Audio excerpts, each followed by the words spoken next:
Welcome to the Why Not Real Estate Podcast, where you will learn top strategies from world-class real estate investors, both large and small. Why not? Tune in and get started today. Location you can't fix. Everything else you possibly could fix, but you have to understand the variables. Yeah. What is it that needs to be done? Who's going to be the decision maker, if it's a lender, whatever? What are the rules of the game? If you're going to play American football, don't show up with a bat and a glove. If you're going to play baseball, don't show up at a cricket pitch, because it's just not how you done. You got to know the rules of the game and then play to win, but recognize the rules are there for a reason. And as one guy I worked with at the bank said, games are only fun because they have rules. If there were no rules, there'd be no fun because there'd be no challenge. So the whole idea of trying to figure it out and piece it together comes down to, well, what are the boundary conditions?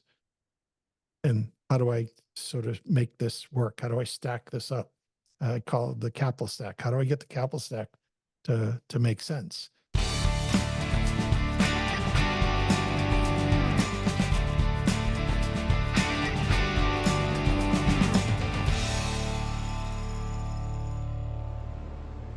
Hey, all my real estate peeps. I want to welcome you back to the Why Not Real Estate Podcast. Here we have a special edition.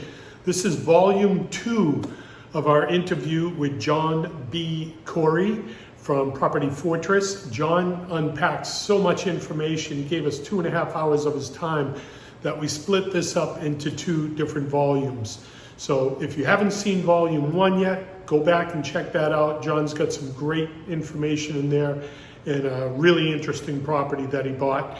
But here we are picking it up at volume number 2. So what we've done here is we've given you the intro back to put the intro back so you can know who John is. And then we're going to jump in halfway through his interview.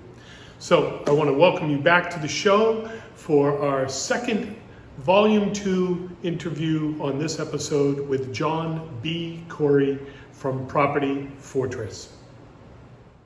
Hey, what's up, all of my real estate peeps? This is Brian Lucier with another episode of the Why Not Real Estate Podcast, where we interview real estate investors, both large and small. And today we have a special guest. Let me introduce him to you. Our guest today started working in the software industry, moving to Silicon Valley in 1982. He was there much longer before what we know and love today was created. He was part of the team that pushed Hewlett-Packard into the Unix market that led him joining Next Computer, where he took on various roles, including reporting directly to Steve Jobs. While leading the Next team at IBM, he met a young 19-year-old LinkedIn co-founder, Eric Lee, who asked our guest to beta test the new online service. In 1994, Swiss Bank Corp recruited him to its London office. His work there included leading global teams in all of the financial centers. Our guest's property career started early in 1984 after attending an evening event in San Jose, California, which led to a weekend course titled Nothing Down, which happened in San Francisco. Within 24 hours of that event, he had purchased a detached house for nothing down, using what he had learned over the prior 48 hours. Today, our guest is a multinational landlord with property ranging from Bradford to Hawaii, spanning 11 time zones, 2 oceans, and today broadcasting this show from the Caribbean. Ladies and gentlemen, all of my real estate peeps, it is my pleasure to welcome to the show the founder and mastermind behind Property Fortress, Mr. John B. Corey. Jeff Bezos has a quote, it's not what's hot or what's new. Focus on what's going to be the same in 10 years. So people like low-cost delivery. People like fast delivery. They'll still like that in 10 years. So if we get good at that, we have an advantage. When it comes to location, stuff happens. There were places in the Northeast, New England, whatever, in the Midwest that used to be the best place to be. And now it's like, well, well, everybody and their brother are trying to be somewhere else like Aruba. So they move out. So look at the demographics, look at the employment mix. You don't want one dominant employer. You can't fix the weather. You can't necessarily change the legislative environment in one state.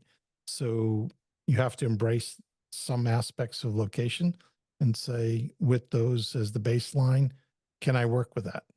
Am I getting a low enough price or a good enough deal that I can deal with the complexities around that? And there's Robert Allen has a second book, I think it was his second, called Creating Wealth. And he had a checklist, a bargain finder checklist. And it was a scorecard back when phones didn't travel with you. So as soon as you get off the phone to go look at a property, you were missing other calls unless it went to the little tape machine. So the scorecard was you don't leave the phone until it scores a 12. And they were 5 categories. You could get a maximum of 15 points, but location wasn't proportional. Location's like if it isn't at least a 2, because everything else could be 1, 2, or 3. Location was it's a 0, 2, or 3, because everything else has to be perfect if you're going to have a 0 location.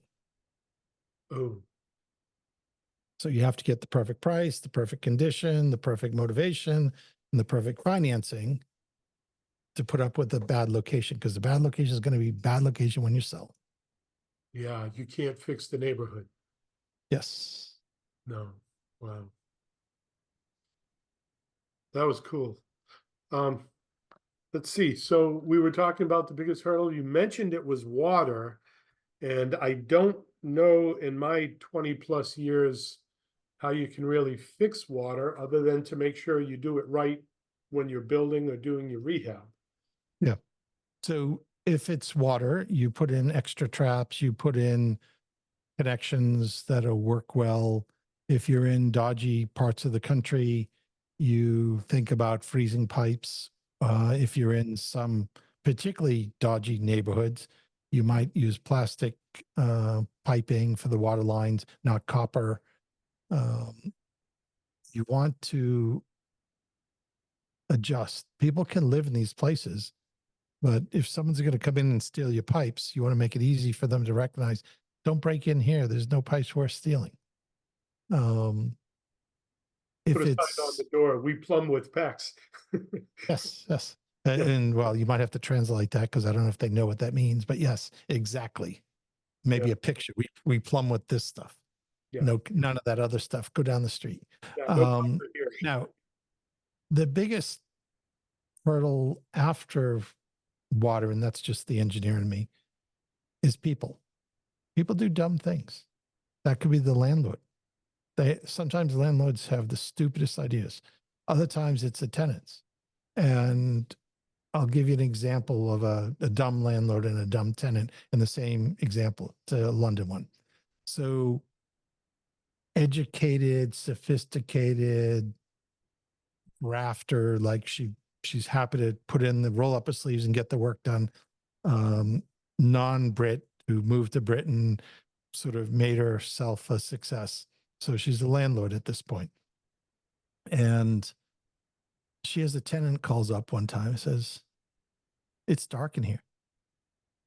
And the landlord's like, what are you talking about? Now, these are people renting rooms in a house. So Okay. it's a share, but they're not on one contract, they're on separate contracts. So she says, well, it's really been dark for 2 days. It's like, explained, like, well, the light won't go on. Oh, well, the bulb's probably burnt out. Go get a new bulb. I don't know how to do that. Ooh. And it's like, well, now they have instead of the screw type, they have what's called a bayonet or the screw. So they have 2 styles in Britain, whatever.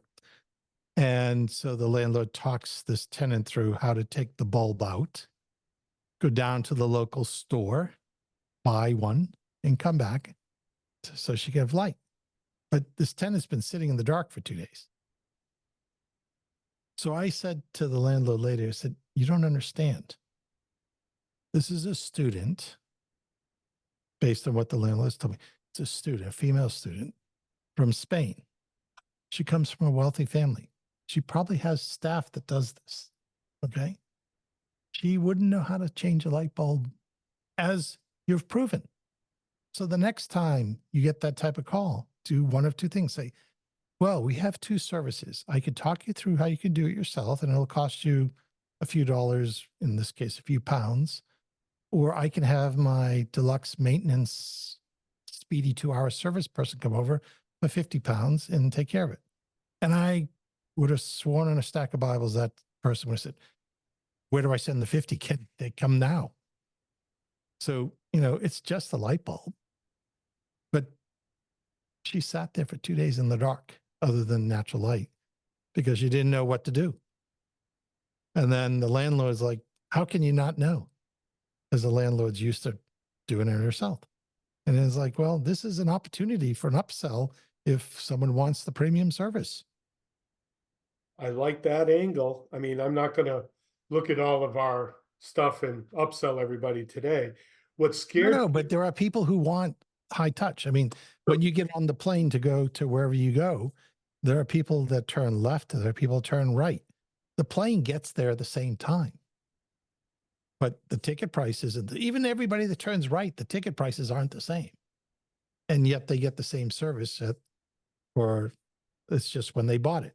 And then the people that turn left, they get a different service. What scares me about that story is the liability. Well, see, Yeah. that wouldn't be a problem in Britain because you can get sued and end up, it'll cost you 6,400 pounds because they lost their arm or something. It's the liability is not like it is in the US. And that's one of the problems people who aren't from the US, like, you didn't understand about that, did you? I know a number of British investors who bought in Detroit and other places. And it's like, what do you mean snow and frozen pipes are an issue? Oh, yeah. Oh, yeah. Wait, they freeze? Yeah, they do. And then they burst Yeah. because water expands. And then another guy who was a Brit that moved to the US, he offers a service to other Brits who have invested there, where he'll go in and clean out after a tenant who's not been paying their bills. And he brings his big local guy with him who is carrying a gun. And it's like, oh my God, you're in a state where people carry guns just to see if the tenants moved out. Okay, I'm not sure I want to be in those states. Welcome to America. Well, yeah, but it's very different. So I went to a conference in St. Louis, Missouri, a long time ago. And I'm walking around Sunday, the conference check-in Sunday night, Monday we start. And there's these restaurants and other sort of places with stickers in the window, a little sign saying no carry. And eventually I'm thinking, like, what do you do? Is this how you do takeout or something? Like, what is this talking about? And then eventually I found out it's like, no, that means you can't walk in there if you're carrying a gun. Huh. Like, really? Well, I've never lived in a state that you could carry a gun. So I didn't understand that those signs were for the gun carriers. It's like, woo, okay. My brother lives in Colorado, and it's like, yeah, they hunt. They may have mountain lions that show up in their backyard. So they carry. Well, but we're talking downtown Denver, walking into a Oh, sandwich shop yeah. No, with your gun on your hip or something. It's like, really?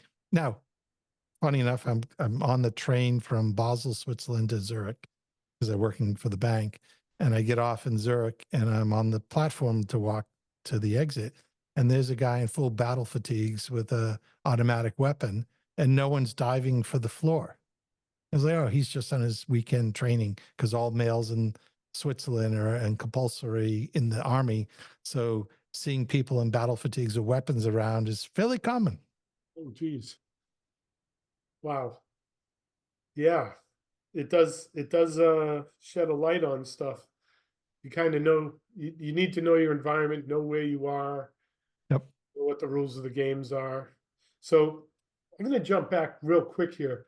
Of the 11 time zones, how many active time zones are you in? Oh, just 3. 3. So Hawaii, East Coast, and then Britain. And by the way, I was looking at, where was it? So Spain, France, and Bali. And for various reasons, it didn't go forward. But yeah, you get into some issues. As an example, in France, there's a reasonable number of landlords that are happy to rent to Americans. It's like, why is that? Like, well, you're American. You think you have to pay the rent in the winter. Whereas some French people figure, hey, it's cold. No judge is going to kick me out, so I don't have to pay. huh, Yeah. interesting. Yeah. If you can't get evicted because it's cold out, then like, what's the rush to pay the rent? Where the Americans think they're going to come with the sheriff with the gun and kick me out, so I better keep paying my rent. Oh, it's so good to be an American in another country, huh? It's, again, you have to recognize, like, as an example, you're used to second loans, right? Yeah. Where maybe you're selling and I'm buying and you're going to agree to carry back, so we'll write a second, or you get a home loan, a home equity line of credit, or something like that. Well, in Britain, the lender first has to give permission, and they generally won't. Where in the US, like, the lender first doesn't get a say. Yeah. Once the first is in place, once that first lien is in place, that lender can't really argue about what you do in second. Where in Britain, it's like you have to write to them and get their permission before you can put it in place. Yeah, we looked at getting a line of credit here on our condo because we paid cash and have no mortgage on it. And there's some equity here. I'll leave it at that. But Mhm. yeah, it's not going to happen. Yep. You Yep. know, there's, like you said, Denmark or the Netherlands or whatever, and their banking system, this is not the United States of America.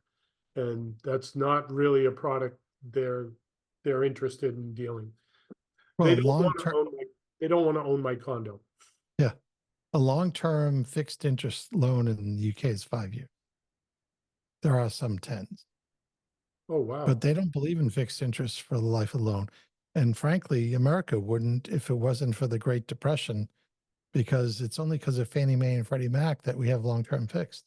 Most of the world doesn't. Huh. Canada doesn't. Yeah, they were looking at me at my age and wondering if I'd be able to pay it off in 4 years because Yes. they're They looking. think it's age related. Yeah, Yes. you're going to be retired in 4 years. It's like, no, I'm not. I have no plans on retiring. I do real estate, and I'm going to do this Well, drop. yeah. Even if you could argue, oh, I already am retired, so nothing's going to change. Oh, the good old days when I was loanable, huh? Lendable. Yeah. Well, you still are, but not just from some people. Yeah. So that's, again, repeating the same theme. Location you can't fix. Everything else you possibly could fix, but you have to understand the variables. Yeah. What is it that needs to be done? Who's going to be the decision maker? If it's a lender, whatever. What are the rules of the game? If you're going to play American football, don't show up with a bat and a glove. If you're going to play baseball, don't show up at a cricket pitch, because it's just not how you done. You got to know the rules of the game and then play to win, but recognize the rules are there for a reason. And as one guy I worked with at the bank said, games are only fun because they have rules. If there were no rules, there'd be no fun because there'd be no challenge. So the whole idea of trying to figure it out and piece it together comes down to, well, what are the boundary conditions? And how do I sort of make this work? How do I stack this up? I call it the capital stack. How do I get the capital stack to make sense? And one of the biggest problems in real estate, there's a great book, I know you might get to it later, but Psychology of Money talks about the key is not getting forced out. So Charlie Munger, lots of other people who are seriously wealthy and seriously successful, it isn't about getting in, it's about getting kicked out. And Charlie would say there's only going to be probably 3 or 4 deals over the course of your lifetime. They're going to be the big deals that make all the difference. Your job is to be prepared to do them. You've touched on a few books here, which we're going to roll into. You did mention, of course, Robert Allen's Nothing Down. You just gave us Psychology of Money, Charlie Munger. So, Well, Psychology of Munger is not by Charlie Munger. oh, Charlie Munger is Warren Buffett's business partner until he died about a year ago. okay. And Old Charlie's Almanac is his book that someone, the founders of Stripe, the online payment processor, Okay. they've released his book again, and they interviewed Charlie. Charlie was like 99 when he died. Okay. I'm going to have you get me straight on my facts here. This is the segment of the show where I'm going to ask you, is there a book that had an influence on you as a real estate investor? We absolutely know Robert Allen. Yes. So that would be the first one.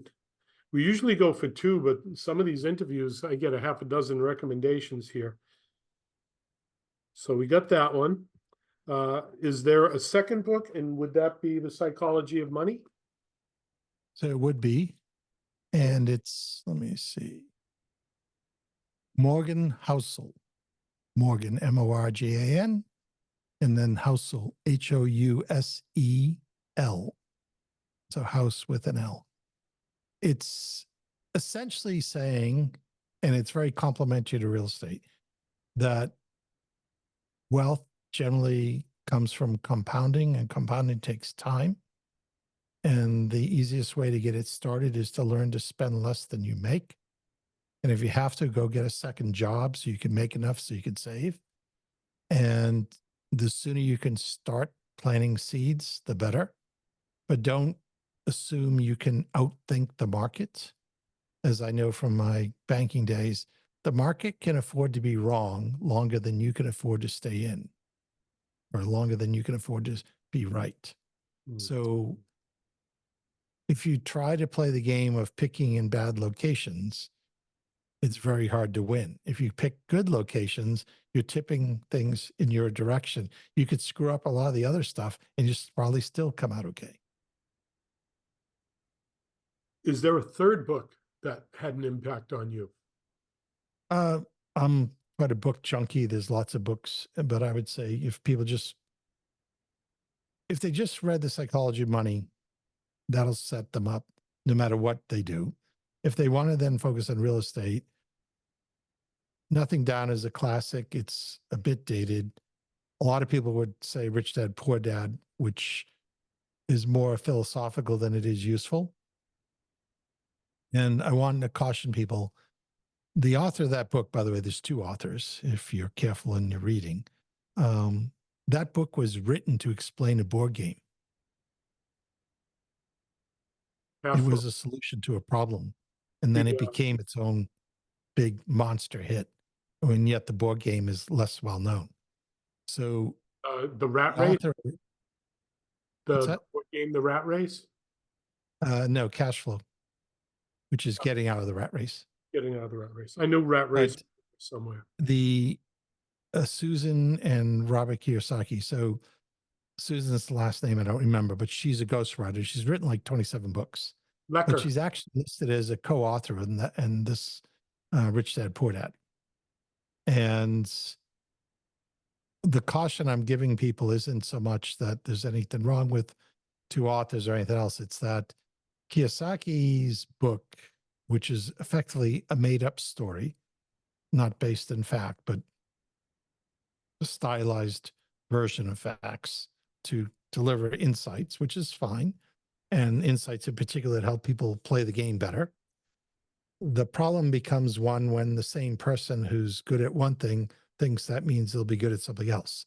So now you'll see that the author, Kiyosaki, is predicting when Armageddon's going to happen with the financial markets, the role of crypto, there's all kinds of things that he sort of has opinions on that, like, I'm not sure they're half as well grounded as your book, but your book is giving you a hell of a platform. Similar to people think of Grant Cardone as a real estate guy, if you're in the real estate circles, his 30-something year career is not that. Now, there's synergy between the two things, and there's skills he's developed between the two things. But as he freely admits on YouTube, this is what he did with his life. And it has very little to do with real estate. I think that author is Susan Lecter. Lecter? Yes, I think that is correct. Okay, she's an accountant, a CPA, I believe. So maybe Could that's be, yes. And by the way, the cash flow game is quite good. I remember playing for the first time with a friend, Carlo,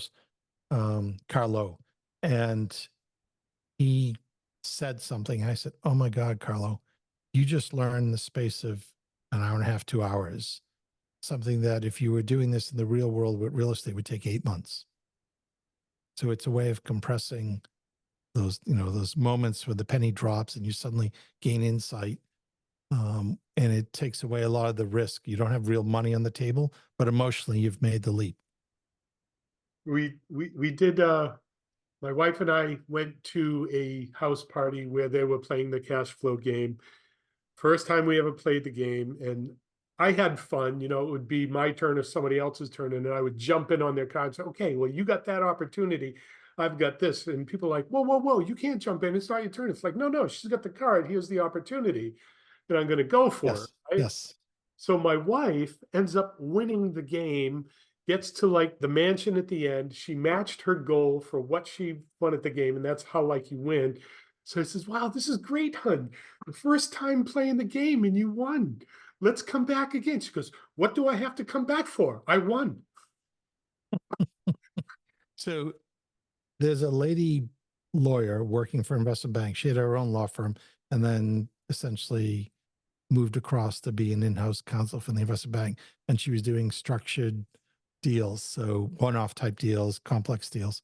And she kept losing playing the game. And there was this guy who worked for the local government, not as well educated, very nice guy, but not at her level. He was winning every single time. And Zeke is his nickname. And she said, she played the game and she won one time. And she said, well, I was so frustrated. I said, I'm going to just play it like Zeke would. If I'm going to guess what he would do and do it. And sure enough, she won. Because she was overly analyzing or overly concerned, and she wasn't wheeling and dealing like your wife was doing or you were doing. And that freed her mentally to like, now I get what I need to do. I need to not be so much the lawyer with contracts. And it's all about negotiating with another person. It's similar to why poker isn't a game of chance. Poker is where you're playing against other people and the cards are one of the variables. Good stuff, John. Good stuff. So we've covered the books. We talked a little bit about this in the green room when we started out. And typically I'll ask what's next for you in real estate and why not get started today. And I know that you've got a project going on, and I'd like to put the spotlight on that right now. So could you unpack that for us and tell us what you got going on? So do you want the longer version or the shorter version? Which would you like to explain? Well, because we can always edit this, we'll do the longer one. There it is. So let's go back in time. We're in the mid 80s. And the first employee hired at Next after Steve Form's Next out of Apple. And the first employee hired at Next that wasn't an Apple employee. So this is like employee number 20 or 21 or something like that, is a guy named Bill Parkhurst. These days, you probably find him using William Parkhurst. Anyway, so he works there for a period, and the company was about to sign a licensing agreement for some software, which would allow the developers, the third-party software developers and also internal developers to build applications. And one of the big mistakes on the Mac was the development environment was a real bitch, where as an end user, it was easy to move the mouse around and everything, but to build those graphical icons and the software that supported all that was very painful. In a sense, they had focused on the user experience, not the developer experience. And Bill was quite good at developing. And he was having a discussion, more than one, with Steve about like, this package we're about to license is crap. I can create something better. So they eventually get to the point where Steve agrees that he's going to give Bill some time. So he has 90 days, himself, Bill only, but 90 days to come up with something better. Well, he does. And it is better. It's way better. So when the product's launched in 1988, October, the next computer is launched on stage. Yo-Yo Ma's playing the cello, whatever he plays, and all the rest of this. It's the big Steve's back. And by the way, Steve was not big deal outside of the tech sector. He wasn't famous. He basically created at Apple. So while he had done well at Apple, then it went poorly. So now he's back, and he's not a billionaire or anything else. And forget the whole Pixar thing, because that hadn't really come together either. But some people saw that development as, oh my God, this is so cool. So one of those people is a British guy. He's working at a research institute. And he says, I'd like to get access to that development environment. Well, then you're going to have to buy a next computer. And the next computer at that time, fully loaded, might be $10,000, $15,000. So his boss said, look, we're a research organization. We're a government funded thing. I can't just buy it. I don't mind that you want it. I think it's a good idea. We'll get one. We'll test it. We'll put it in the lab. We'll write it up, all the rest of it. But what are you going to do with it? Because I got to put in this box, justification box, what it is. So Tim Berners-Lee says he's going to create this hypertext thing for the physicists so they can get their physics work published quicker to their peers, not formally published. So Tim Berners-Lee wanted to use Bill's software so bad that that's why he invented the web. And that's why we can use the web, is because of that. Now, there's another guy, John and something or other. There's two guys at this company, this game company, and they invent the physics, or one of them in particular invents the physics engine, also using Bill's software. Well, that physics engine is the first-person shooter game physics engine behind Dune and Quake that sort of changed the world of online gaming, or offline gaming at the time, again, because of Bill's software. So because Steve listened to Bill long enough for 90 days to get some software built, the world went off into these two vectors that led to the web, led to a whole set of genres, first-person shooter games. I later hired Bill, get him to leave Hawaii because he was living there at the time, and he's commuting every 2 weeks to London so he can come work for the bank. And so little things like this make a big difference. Back to your question. So repeat your question now that we've got this sort of funny backdrop. So what's next, and why not get started today? Well, if you think about how this evolves and weird things get stitched together, like I just showed you, the social media, the web, online cameras, all this stuff has happened. People still live in houses. People still want to use buildings. Maybe they don't go to the office as often, but they still exist. So how do we combine real estate and online? There's also this thing called securities law, which is the legal frameworks under which people, members of the public, can see an offer of financial promotion, in which you can aggregate capital from a bunch of investors to do a deal. So because of the social media, because of other things, we get the Jobs Act in the UK, in the US, we get the UK equivalent, and we have crowdfunding, crowdsourced finance for what are investment opportunities. And as much as the crypto crowd thinks they're not in securities, it's just they're naive. So you now have the ability to use online means, camera, visuals, all kinds of things to promote your information if you follow a set of rules so that the right people see it, or you only say certain things before you vet them, and you have to follow this process. But now you can hoover up or aggregate capital, and whether it's a 5 or 6C or whether it's a crowdfunded deal in the UK, the point is you can do individual houses or individual apartment complexes or individual office buildings where you pull together the money from people who's like, I like my job, I got a busy life, but I want a piece of the deal. Or I want to get good at this, but I'm going to start small because I don't have a ton of money. I can't buy the whole house, but I can buy part of the house and I can learn from the process. I can be part of this somehow. And my savings can grow or I can lose it, but I don't have to buy lots of courses. I can actually just be parts of deals, and I can buy a few courses and a few deals. And so you have this whole flexibility and way to maybe aggregate capital and roll forward. So I would say people need to learn how to build a list. They need to learn how to build an audience, a tribe. They need to be able to back up what they say in a way that people can see it, but yet maybe never meet. So whether it's on camera, whether it's you post something in a bigger pockets discussion and people look back and say, well, this is what you said then, and you did do it. So, okay, 2 points for you. It's about building momentum, and it's about aggregating the capital. Now, some really like to hunt for deals. Some really like to hunt for money. They don't have to do both now. They can actually team up. There's ways that people talk about teaming up online, which is highly illegal. They just don't know it yet. It's like they're walking around with cancer. They just haven't been diagnosed. They are going to die, but it won't happen today. And then there are other people that really do understand the regulations. They've talked to securities attorneys and all the rest of it. And I'm talking about people who really do their homework. Oh, well, I listened to 6 podcasts with a bunch of clowns, and therefore they all said it's true, so I think it is. No. We're just all drinking the Kool-Aid. Did you talk to a lawyer who practices securities law?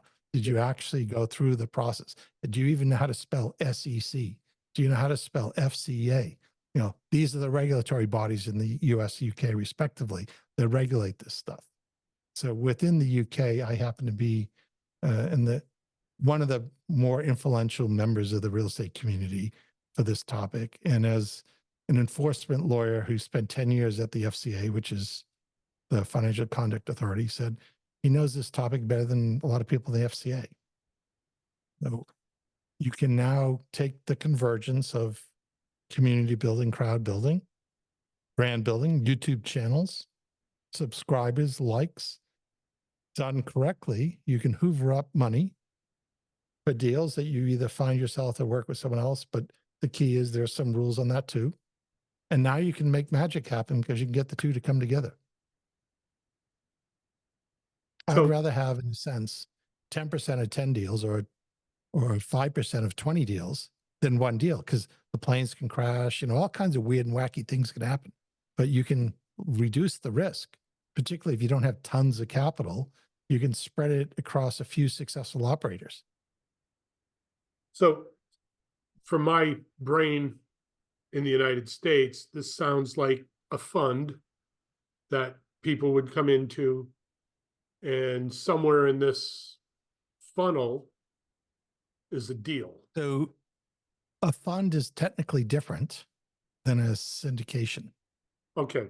So a fund tends to be raising money in advance of a deal where you haven't identified the transaction. You've just said, here's the theory of how I'm going to invest your money. And that is more or less what you should mean when you say fund. When you talk about a syndication, it's here's the address, 123 Main Street. It's this type of building. We're going to do the following to that building, and then we're going to exit or whatever we're going to do.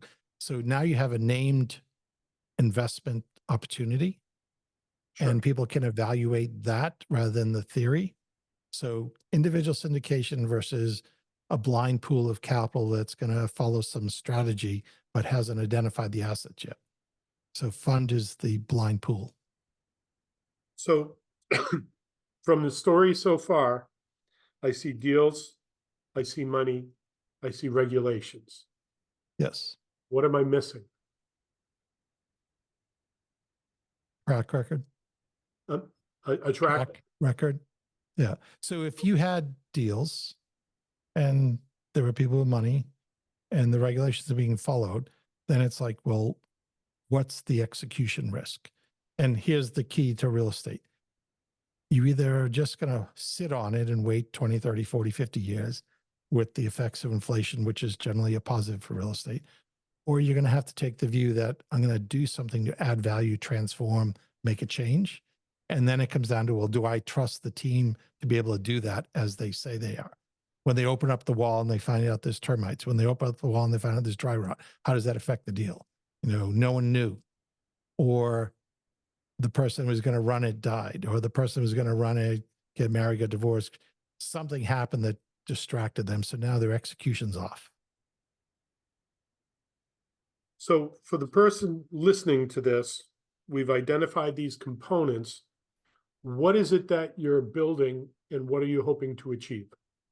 So I'm a community builder in a sense that I've spent a long time, since 1982, living and facilitating, cajoling communities. I've been kicked out of some because I ask ugly questions, as in I ask the host to be truthful and they don't like it, so I get kicked out.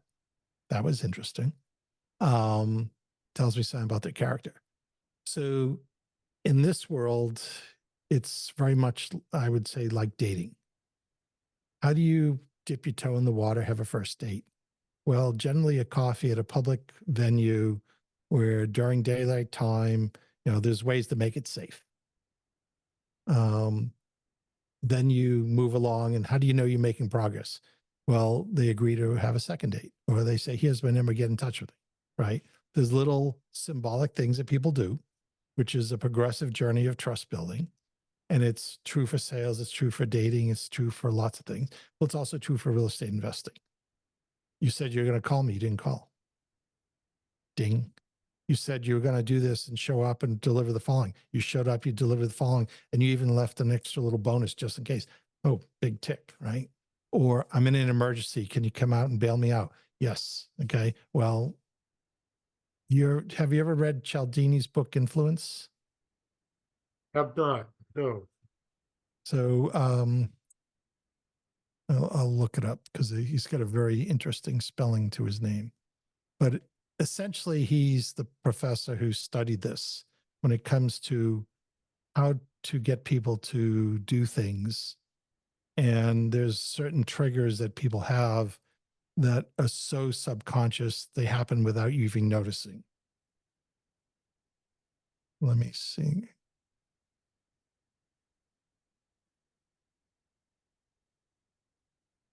You're looking up Influence by Cialdini, correct? Cialdini, yes.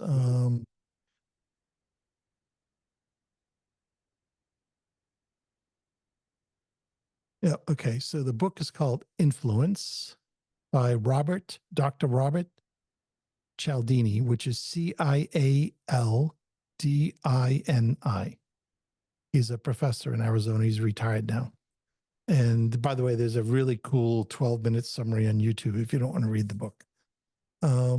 So influence is all about triggers, and reciprocity is one you probably would have heard of, where I do you a favor, you do me a favor back, silver bullets, that sort of thing. Another one is authority figures. If you wear a policeman's gear, if you look like you're a doctor because you have the white coat on, if you look like a flight attendant or a pilot on a plane, that we defer to authority. Then there's social proof. If a lot of other people are doing it, it must be safe, which is how some people think they can fundraise on social media, because they see all these other people doing it. So they're assuming social proof proves it's legal. It doesn't prove a thing. It just, other than a lot of people doing the same thing. Same with on the motorway. If you're driving on the highway really fast, you're doing 80 miles an hour. Does that mean the speed limit changed? No.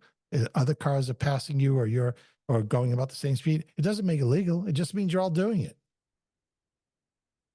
So authority, reciprocity, what are the others? But anyway, there's 6 of them. And learning to work with people, learning how people respond, learning how strangers respond. When the policeman says stop, people tend to stop. When the fireman says get out, there's a fire, you get out, right? You probably don't respond the same way if some other like random crazy said that. Well, that's just a random crazy in the street corner. They say it all the time. So if you focus on what causes people to do things and then you deliver behind that, do you deliver on your promises? Is one of the 6 influences.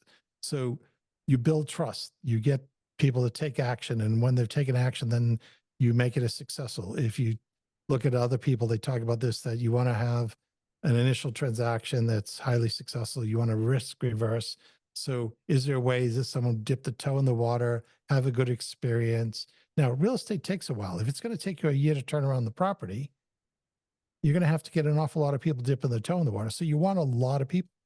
You don't want one or two that has all the money. Because frankly, if it's an incubation period of a year, I want to start 100 people incubating, not just one. Because in a year's time, I have 100 investors who now trust me, or maybe trust me a bit more, not completely. They're not going to get married yet, but we're happy to have a second date. So it's all about automation. It's all about process and accumulating capital. So you sharing your channel, you using your history and letting people know the ins, the outs, the good, the bad, the ugly, that builds credibility. So then if you say, hey, I'm looking to buy this building in Westborough, Massachusetts, and it's a bit of a dive, but it's just like this other one we've already fixed up. We're trying to raise a bunch of money. If you're qualified, you can go down this chute. If you're not qualified, you can go down that chute.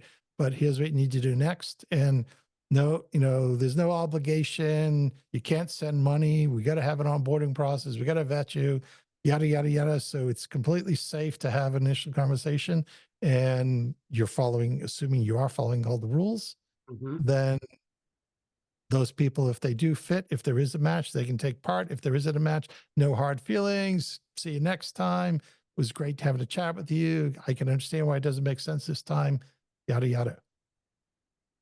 So sounds like you're a transaction engineer. Okay. Yep. Okay. So you've I like got the label. opportunities, you've got people with money, you're joining them together so the people with money can share in the opportunity that you bring to the table. Transaction engineer for design, but particularly in the US, if I was matching, I can't get paid for that. Okay. Yeah, I'm trying to Because you boil would it need down. to be a broker dealer to do that. I'm trying to boil it down to the most Yep. simple definition. Yeah, yeah. So it's more about teaching people how to do their own, or facilitating a community where people can directly transact. But if you want to be paid for matching, you need to be an appropriately licensed agent. Just like if you're wholesaling deals in real estate, you don't need a license. Yeah, But if you wanted to earn a fee for matching a buyer and a seller, you're an agent, and you can't collect the fee, or you've committed a crime if you don't have a license. so I'm going to ask more questions. So the whole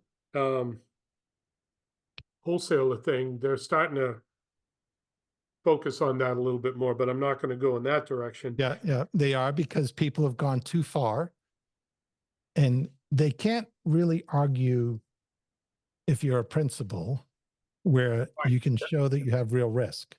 That's where I wanted to go with this, Yeah, because yep. I didn't want to make the assumption that we're pulling people together and that Yep. we're acting as a brokerage or something. Yes. But if Yes. you're Well, under the US regulations, and stick to the US, sure. it is legal to be a broker if you've appropriately registered as a broker dealer under the FINRA regulations.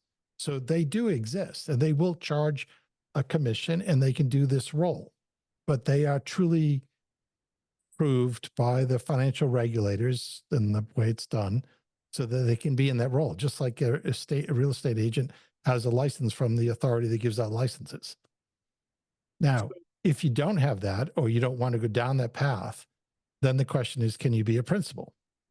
And the funny one is, this is where co-GPs make a big mistake. Because some people say, well, I like to be a co-GP where I bring the money. That's not legal. You have to have a role other than fundraising, and your compensation has to be tied to the role, not the amount you raise. And that a litmus test for that is, if you're performing that role and you raise zero money, you'll get paid the same as if you're performing that role and you raised all the money for the deal. So, and it can't be just investor relations. So You have to perform a proper role beyond talking to people with money. you've you're a great storyteller. This unwraps a whole way to, I want to be careful with the words here because now I feel like the SEC is watching. You've been able to facilitate an opportunity. I think that's the most vanilla way I can say that. I haven't defined you as a broker. I haven't defined you as a GP, but you've, I'm going to say this now, you found a deal and you're bringing people into the deal. So in the model that you're telling the story, are you a GP or are you, is this a course? So in the UK, which is where I've done it, I would be a trainer and a coach for when people are putting together their own offers, and then they go to market and they are successful or they fail. The investors are investing in the deal. My compensation has nothing to do with how much they raise or don't raise. If they needed 6 months of coaching, they paid me for the 6 months of coaching, but it has nothing to do with how well they applied the coaching. Okay, so I'm going to just keep asking questions. Yeah. So, Now, one other point too is the raise also, because for maximum brand building, the raise should be something members of the public can see. Unlike the US, you can't let members of the public in the UK see these deals. You're not allowed to advertise and filter later. You have to filter, then advertise to the ones you've already processed. So in this case, there is one way to broadcast to everybody in the UK, and that's to use an approved platform who runs essentially an auction, or not an auction, but a process by which investors can come and look at the deal and decide if they want it. And retail investors and above, all, as long as you're over 18 and breathing and you have like 100 pounds, you can get in the deal. But it's a stricter process because we're allowing retail investors to take part. so are you coaching a GP syndicator through a deal, or are you the GP I'm coach? not the GP. I'm not part of the deal unless I choose to invest like everybody else and it's declared like everybody else. And there's even a warning that I might invest. So if there's a conflict, it's like, but I very consciously never invested any significant amount of money because I don't want my investment to sway their decisions, the other investors. Okay, so let me wear a So hat it's here. more like I teach on a one-to-one basis what their offer has to look like, how the stage of the process, the marketing related to that, the building of the community, that sort of thing. I think you just answered my next question. So Okay. if I'm someone on the show is watching this and say, wow, what John's saying sounds really interesting, I think you just answered it. And of course, we'll put the contact out there so people can reach out to you. But say there's somebody, say it's me, hypothetical situation. Say, wow, I really liked what John said, and I find a deal first, or, I'm not exactly sure how the moving parts go. It's But almost always the deal is identified before the money because that way the investors know what it is they're investing in. If you reverse that, then it's a blind pool and that doesn't fit the regulations. so I guess the first thing the person should do is contact John. So they If can, they're trying to raise money or if they want to invest money and they're trying to understand the mechanics, yes, that's true. And it's because it's a FCA regulated process. There's FCA documents about, here's what the regulation allows. They're a little bit dry to read, but they're there. So people can see it. It's out in the open. That's one of the reasons I really like it is too many people have put money privately with individuals and then things blow up and no one knows who's in the deal. No one knows what was really agreed. It's like, no, this is all public. This is all transparent. If you want to know what's going on, put 100 in and you'll get all the documents like everybody else. okay. So anybody who is thinking, okay, maybe I want to invest with what John's got going on, there's this, I put in my 100, boom, I get all the public access.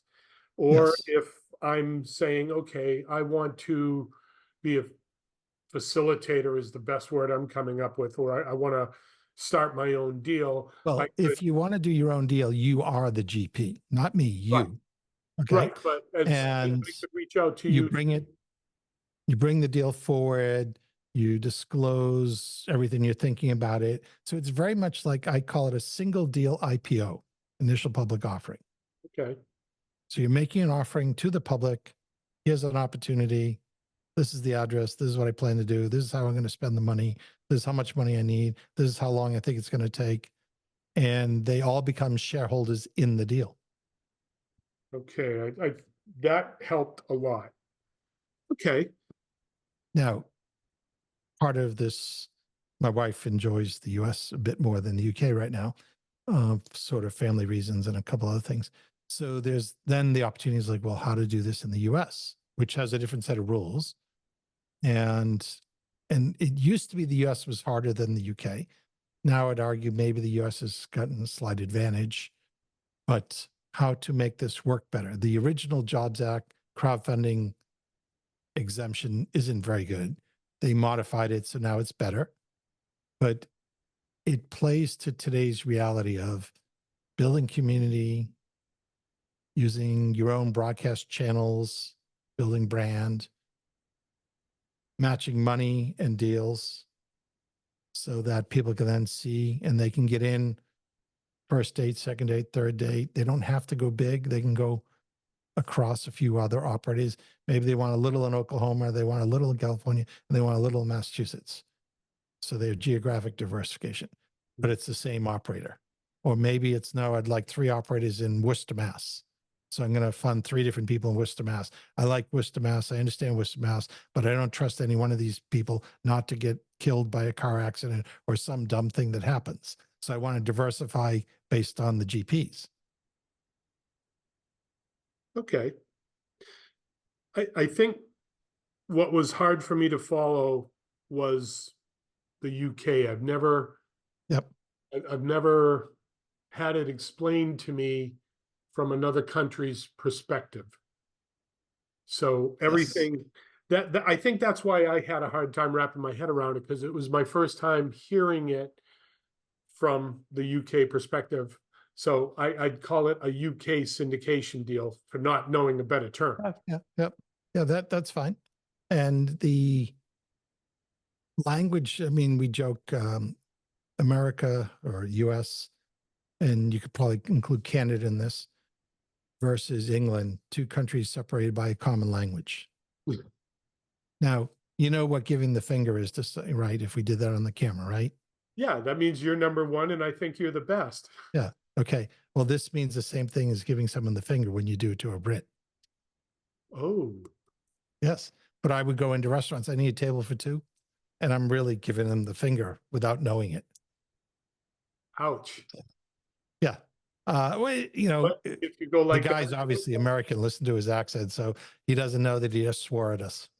So, oh, yeah. yeah.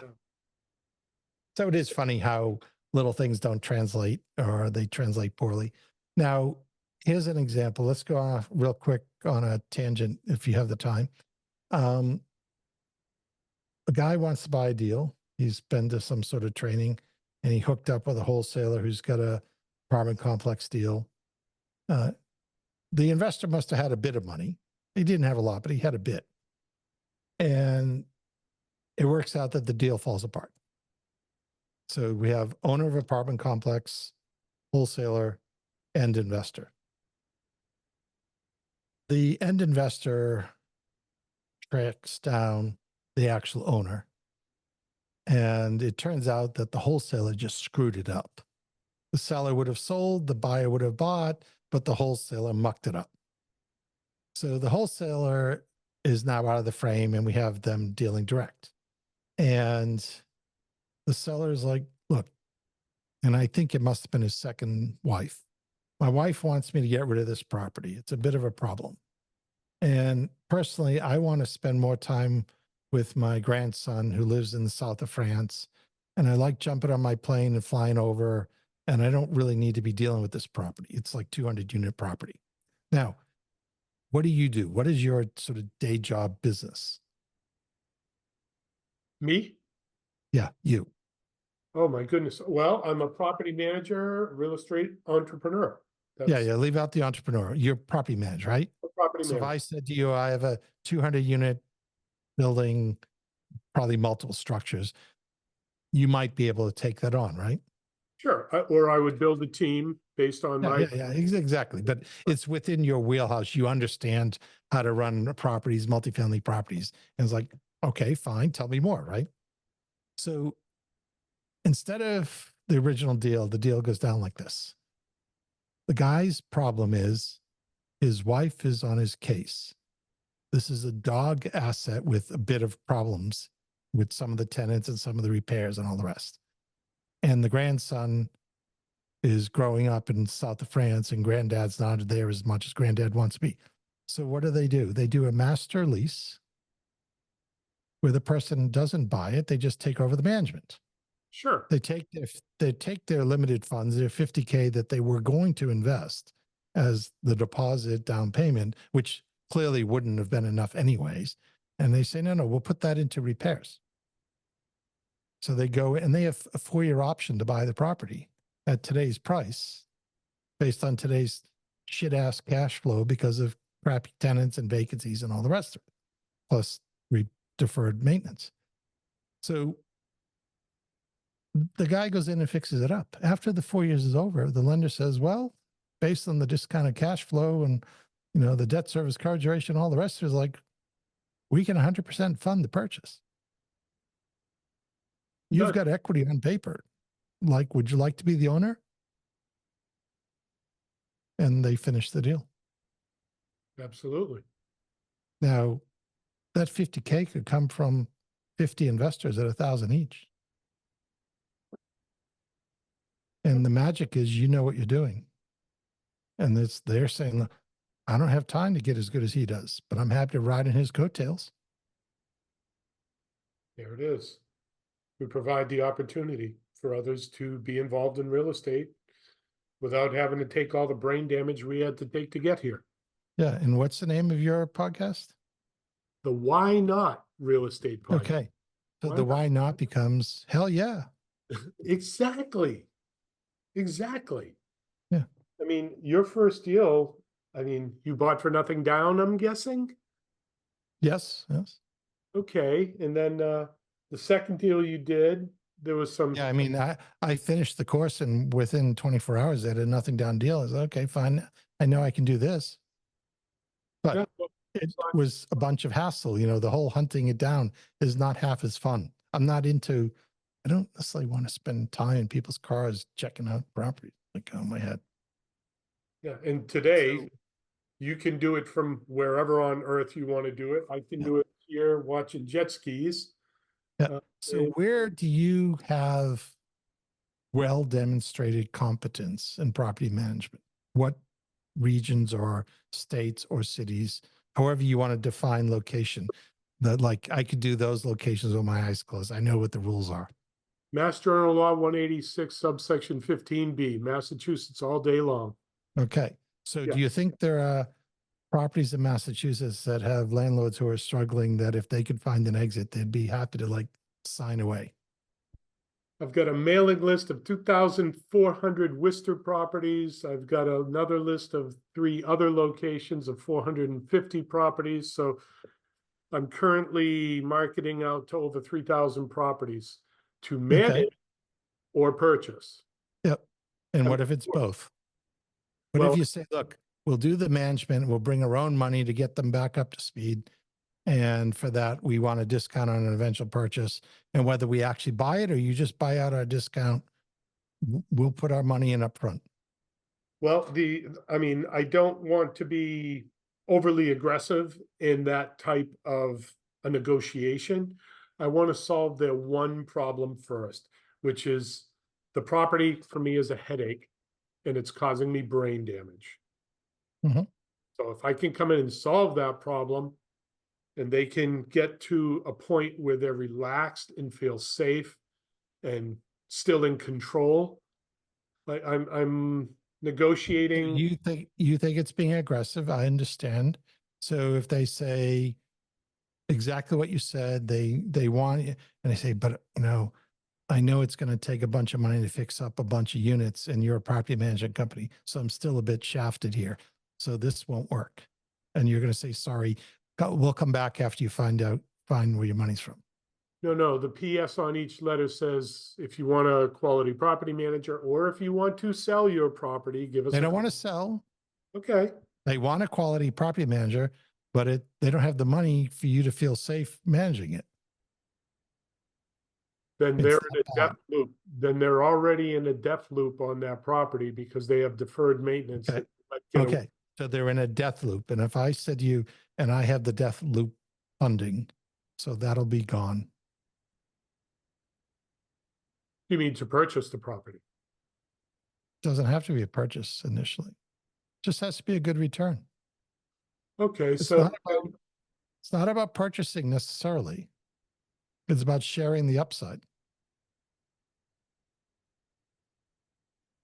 I got to chew on that one. Yeah, I can tell.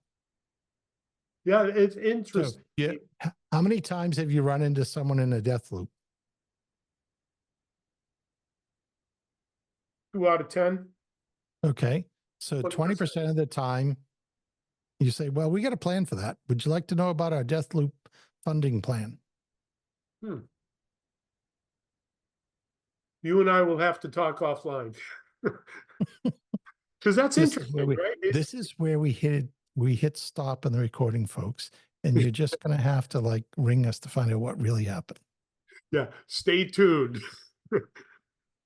Yeah, so that is very interesting. And of course, the conversation would be is how does the landlord benefit? How do you benefit? How do I benefit? If I'm managing the property and it's at its full potential, sure. My team wins because they're managing a property that's at its full potential. We'd get the landlord back to its full potential. What's the dog in the fight for you? And how do you feed the dog? That's all stuff to talk about. Wow, very interesting, John. You know, over the past 15 years in those emails and conversations and that dinner that I can't remember, must have not been. I remember your wife was on my left. I vaguely remember my wife being there, you being there. Okay, So that'd be about right for how I'm thinking. Yeah. your wife, my wife, not your wife, on the left. Yeah. And I want to say it was probably like possibly in Leominster, Massachusetts at Something like that. Yeah. It wasn't in Worcester, but I don't know exactly when it was. And I don't know where you were. I just know I had to visit Massachusetts and you were somewhere. wow, you got a really good memory there. Huh. Okay. You've unpacked some really wild stuff. I mean, you always bring it, John. Every time I've ever conversed with you, and this is not my first time, but probably the longest we've ever talked to each other face to face. So I want to thank you. It's definitely the longest. Yes. Yes. And I'm okay with that because I think you produced a great show here. We've hit just about everything else. The one question that's not on the list that I always throw as a curveball, what question should I have asked today that I didn't?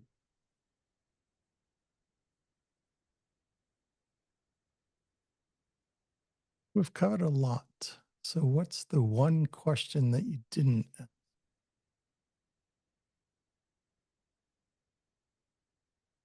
You know, it's funny. One of the things I remember, and when I get into situations like this, is there's so much now, because obviously I'm a little older, that has happened in the past that could come to the front as part of the story. So stories tend to be very contextual. So it depends on where we wanted to go next. And I wouldn't say there is one question. There's probably a lot of questions, but they don't have relevance yet. And the teacher will appear when the student is ready. So the story that makes sense will be the story that contextually fits. So I would say right now, the one question you didn't ask is, when are we talking next? When are we talking next, John? I'm flexible. How many days do you need to sort of cogitate on what we said? I want to give a little bit of time between this show and the next time we have you on, but we could Well, I definitely. don't mean on camera necessarily. Oh, See, all right. see, you're baking in assumptions that aren't there. Now, what I think might make sense is I don't know who does your editing, but there's this idea that there'll be this polished version in about 2 weeks. And it's not critical that it's 2 weeks, possibly after that. And then through the process of reviewing the material, will then trigger a series of follow-on questions. Okay. Yeah, well, I definitely have some questions about the, Now, I have a question for you. yeah, sure. Why don't you have a podcast? You actually don't. You have a video cast. Yes. I have a VA who sits right around the corner there. She's working on putting together all the parts. The reason I don't have a podcast is because not my highest best use of time to figure out all the moving parts to make that happen. We've got all the audio put together. I'm having Okay. some So get that up. I met last night with the head of marketing with one of the largest podcast hosting platforms in the world. And I know a reasonable amount about this podcasting space. So I could probably just get you the answer. When you And want I to, can then tell you why the answer is the right answer. The subtle stuff that possibly people don't know to ask. so my target is I want people to access it on an Apple and an Android. So Yeah. I have content, I have a target. I don't know the valley in between. That's all. So here's the difference between what you have and what a podcast really is. The average dwell time, watch time, whatever on YouTube is about 36 seconds. And talking head podcasts are somewhat popular on YouTube, but not a lot of people want to sit and watch. The traditional podcast is a much more intimate thing. In fact, maybe here's a funny analogy. I've never tried this one before. Let's see if it works. There's a difference between reading about sex and having sex, and they both can be well done, but they're not the same experience, even though it's the same topic. Watching talking heads is like reading about sex, and podcasting old school is like having sex. And the key difference is the people who are regulars, whether they're subscribers, whatever you want to call it, in the podcast world, are having an intimate relationship with the person, the host, 30, 40 minutes every week. It's like reading a book. You form things in your mind. You get to know the person. Like the guy I saw last night, I said to him, the first thing I said to him was like, wow, you're actually taller than I expected from listening to you for the last 3 years. And it's like Jack Reacher, the book versus Jack Reacher, the movie when Tom Cruise was Jack. It just didn't mix. The YouTube world is particularly strong for discovery. So, but it's not very good for intimacy. It's almost like rapid fire. And ultimately, you want to move from YouTube to podcasting intimacy. You know, we're going steady. We're having a deep relationship. It's not a bunch of first dates.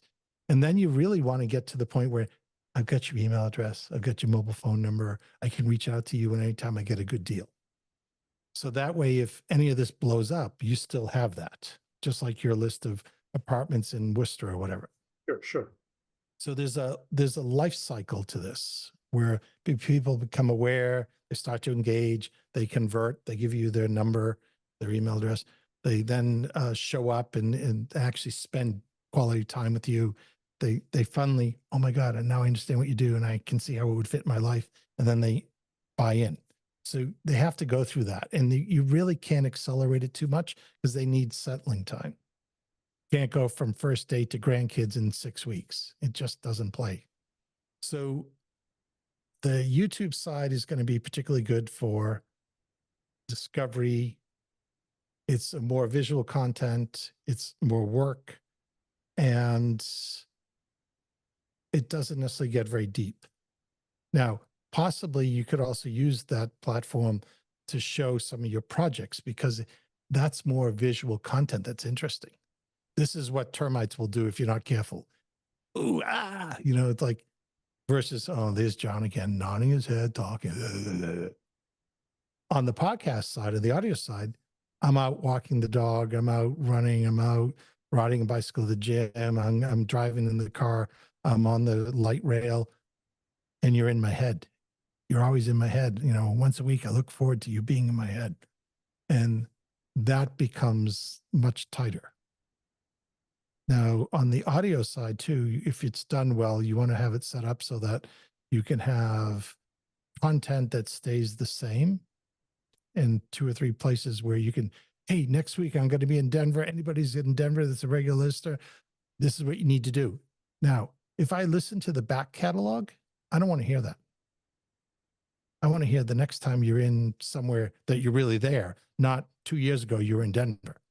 So it's dynamically dropped in along with the interview, dropped in along with the interview, dropped in.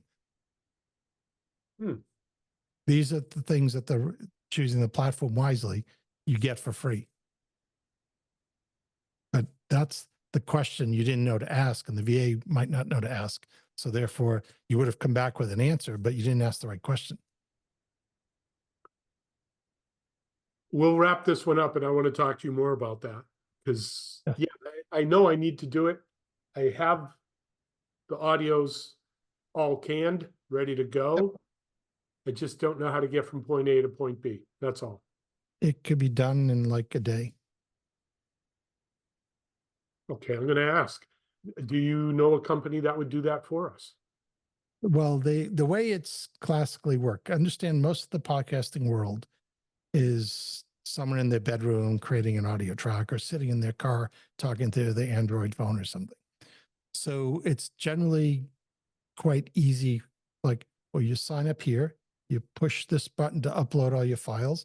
We tell you when they're done, and then we help you register with all the distribution points. Because to get on Apple, get on all the rest of these, those are all separate agreements, so to speak. Oh, geez. Okay. But the hosting company makes it so it's like a one button thing for all of them, generally, except for Apple. Apple's slightly different, but it becomes, we host it and fan it out to everybody. Because I listen to podcasts on a particular app, someone else uses another app. It doesn't matter what the operating system is of the device. It's the app. And there's probably 15 of these apps. And this hosting company says, we'll handle all 15 for you at once. We'll send content to each one of them, and we'll keep statistics for listenership across all of them. So Who's the hosting company? So I'll send you the link. It's Buzzsprout, but I'll send you the link. Okay. And it has they host a few 100,000 shows. So they've done this a few times. Yeah. And this is all they do. Even better. Yeah, Even better. exactly. Right. That And person. I was talking to their head of marketing last night in Philadelphia. I'm going to check that out because I need to get this done, and I have her working on other stuff as well. She's doing editing. It makes sense to have more hands on the project. That's fine with me. Wow, that was good stuff. I'm glad I asked you the question that I didn't ask you, and you asked me one back that I didn't know was coming. Well, I see, I went to listen to your show, and it's like, how come I can't find it in any of the podcast directories? Can't find it in Apple, can't find it in the listener I use, can't find it anywhere. I even use Google, still didn't come up, other than, well, it keeps pointing to this YouTube thing. Like, well, that's not a podcast. Like, where's the podcast? Coming to a station near you. Yes. John, this has been fabulous. Is there anything else you'd like to add before we have our listeners get your contact info, if you would like them to have your contact info? So I'll update what the contact info is later. Okay. There's one message that I've learned a long time ago to help with. So my job is mostly, as I describe it, to make it visual, to make their head hurt. In a sense that they think they have a choice between my two fingers, which is, 6 inches apart, say. And my job is to show them that it's 2 meters or 2 yards apart, and that they're picking to be somewhere on that yardstick or that scale. And it may only be 6 inches that they want to stick within, but it no longer is the absolute bounds. They can shift left, they can shift right.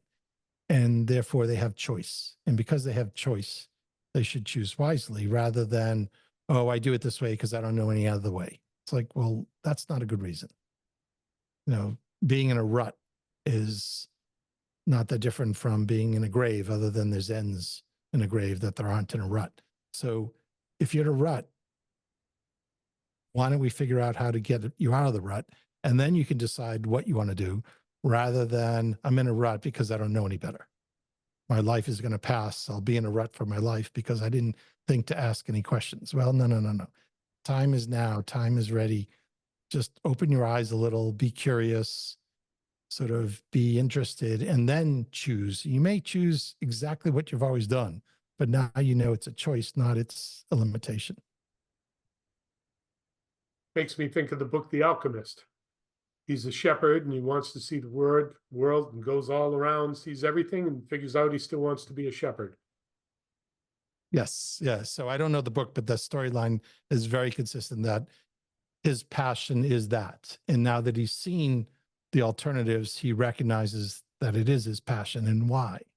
And it becomes a lot easier for someone to be happy because you're not forced to do it. You're doing it because you like to do it. Excellent insights, John. John, I cannot thank you enough. So glad we reconnected. So happy that you brought it to the table. You brought more than I expected. I cannot thank you enough. And yeah, if it's okay with you, I'd love to stay in touch. I've got your contact. I can WhatsApp you and all that. I'm not going to put that out on the air. Yeah. Wait a minute. I'm laughing because have I given you any indication that it wouldn't be okay to stay in touch? There it is. No, you haven't. Yeah. So I love, actually, here's to your credit, and this is quite rare. You reached out. It's been a long time and you reached out. And there's power in maintaining relationships. And I don't use that power. I'm sort of sloppy and don't bother, lazy. You reached out. Magic can happen when people reach out. So keep reaching. All right. I just don't want to be a pain in your butt. I'm a big boy. My butt knows how to deal with pain, and I know how to tell people to fuck off if they're being a pain. That part I will do a little bleep bleep. Yeah, you want to keep your Okay. family safe, whatever. You can Well, you know do a what? nice bleep. Maybe I'll leave it in. It's okay. You know, because anybody watching this, you're going to run into Well, people will say, yeah, that's John. That's the. Yeah. John, thank you for your time on the show. If our listeners in the platform would like to reach out to you, is there an address or email that Yeah, we'll put it in the show notes rather than saying it here, and I'll make sure you have the right details. I need to clean some up first. Okay, you can send me what you like. I've got a couple of weeks to get this in the can anyways. Happy to do whatever I can do. And I will reach out. Thank you for calling me out on that. And, you know, life does get busy, but I'm not going to wait 15 more No, years. you did it. I'm complimenting you, and it pays dividends. And now maybe we'll even get your podcasting sorted as a side benefit. So, like, there's the bonus. I did see it come up. So thank you for sending. All right. So I think here we are. My guest again, Mr. John B. Corey Jr. John, thank you again for being on the show. Thank you. And thank you, Brian, for reaching out. And to everyone else listening, the secret many times in life is showing up. For Woody Allen, 80% of success comes from showing up. Secret also is reaching out. The secret is clicking down below. The secret is finding a way to reach someone. If they don't want to respond, they won't. But if they do respond, magic might happen. So definitely, folks, reach out. Excellent, excellent, excellent. Well, thank you, everybody. Thank you for tuning in. My ladies and gentlemen, real estate peeps. This is Brian Lucier from the Why Not Real Estate Podcast signing off, and we'll see you on the next one.